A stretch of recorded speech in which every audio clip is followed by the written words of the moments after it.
Good morning from Tantai Farm. A couple of days ago we made kombucha second fermentation, and this is lime,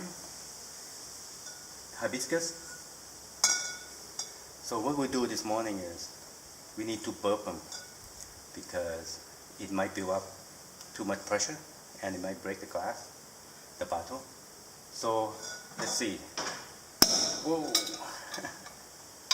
So we know it's working okay. Eventually it will fizz pretty good, but you should burp them daily, if not every other day. Okay?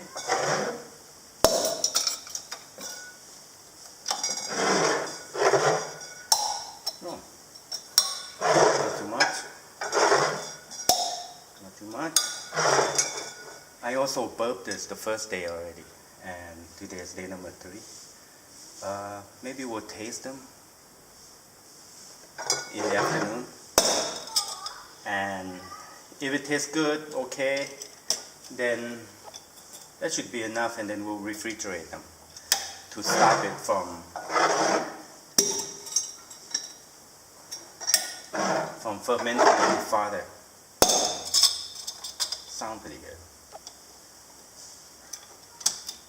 Some people like them to be really frizzy. I don't really like that. Just a little bit is okay.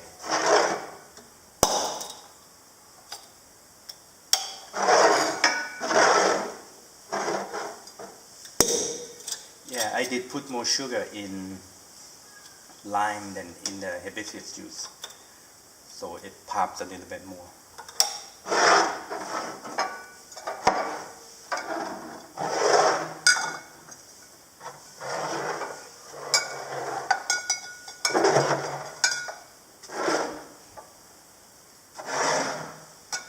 Okay, we're done. It should be ready to drink. If you taste them pretty good, then stop the fermentation, put them in the refrigerator, and you're done.